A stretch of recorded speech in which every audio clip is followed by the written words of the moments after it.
आणि या हगवणे कुटुंबानं त्यांच्या मोठ्या सुनेचा सुद्धा छळ केलेला होता अशी धक्कादायक माहिती आज समोर आली। मोठी सून मयुरी जगताप यांनाही हगवणे कुटुंबानं अनेकदा अमानुष मारहाण केल्याची व्यथा मयुरी यांनी मांडली। मयुरी जगताप यांना झालेल्या मारहाणीनंतरचे फोटो त्यांनी माध्यमांसोबत शेअर केलेत। फक्त सासू सासराच नाही तर वैष्णवीचा पती शशांक हगवणेनं सुद्धा मयुरी जगताप यांना मारहाण केली होती आणि त्यानंतर शशांक हगवणेनं मयुरी जगताप यांचा फोन घेऊन पळ काढला होता। याचं सीसीटीव्ही फुटेजही समोर आलंय।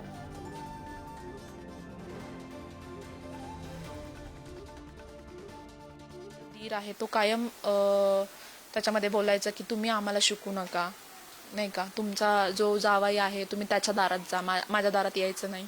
माझ्या आईला हाताला धरून बाहेर काढलेले नंदेने आणि दिराने। शशांक हगवणे हा कायम म्हणजे त्याला कसली माझानी गुरमी होती मला माहित नाही, म्हणजे तो कायम आम्हाला कमी लेखायचा। मला तरी म्हणजे असंच की हे जाचल, म्हणजे खूप घाणेरड्या प्रकारच्या शिव्या वगैरे गाळी केलेल्या आहेत त्याने मला। यांना पण म्हणजे कधी म्हणजे तिच्या घरच्यांशी बोलून नाही दिलं की, आणि तिच्या घरचे पण आमच्याशी कधी बोलले नाही, कारण की शशांक हगवणे हा त्या म्हणजे सासऱ्यांना म्हणजे कसपटे आहेत त्यांना त्रासच द्यायचा की तुमचा काय संबंध, तुम्ही बोललंच नाही माझ्या भावाशी पाहिजे, मयुरीशी पण तुम्ही बोललंच नाही पाहिजे।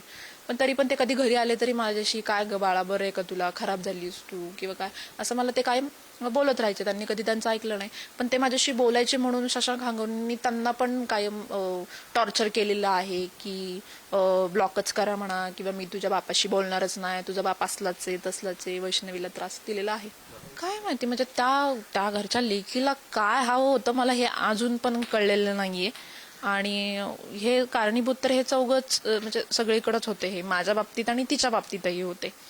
पण एवढंच की तिचे मिस्टर तिला म्हणजे यांचं ऐकून खूप म्हणजे पोरीचं ऐकून खूप त्रास द्यायचे, म्हणजे तिच्या करिश्मा हगवणेचं म्हणजे त्यांच्याकडून ते जी करिश्मा हगवणे आहे तिचं सगळं ऐकून म्हणजे तिच्या मागे उभं राहून नाही का की ते त्रास द्यायचे। म्हणजे पिंकीताई म्हणेल तसं सगळं होणार, पिंकीताई म्हणेल तसं सगळं करायचं।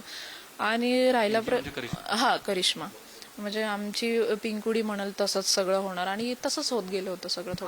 थोडक्यात पहिल्यांदा तर माझे लाड करत होते तर ते तिला बघवलं नाही थोडक्यामध्ये, तर ते तिचे का लाड करता, मग तू तिला काय एवढी साथ देती वगैरे, मग तिला कशाला मोबाईल पाहिजे, मग तिला कशाला साडी पाहिजे, मग तू का केलं, तू का घेतलंस, याच्यावरून म्हणजे ती भांडायची आईसोबत। मग आई पण असं झालं की नाही म्हणजे माझ्याशी बोलणं त्यांनी बंदच केलं नंतर की पिंकुडीने सांगितलंय नाही बोलायचं म्हणून, ते पण नाही बोलायचं माझ्याशी, किंवा सासरे तर घरी नसायचे माझी कधी फॅमिली आली तर हे दोघं पण खूप म्हणजे वाईट बोलायचे माझ्या घरच्यांना, तुम्ही नका सांगू शिकू, किंवा तुमची काय लायकी, तुम्ही इथून चालते वा झोपडपट्टी, असं सगळं बोलायचे। म्हणजे त्या लोकांनी तिला भाग पाडली ते करण्यासाठी, जे काय घरातले आहेत सासू सासरे नणंदीर म्हणा, त्यांनी तिला भागच पाडलं की ते सगळं करण्यासाठी।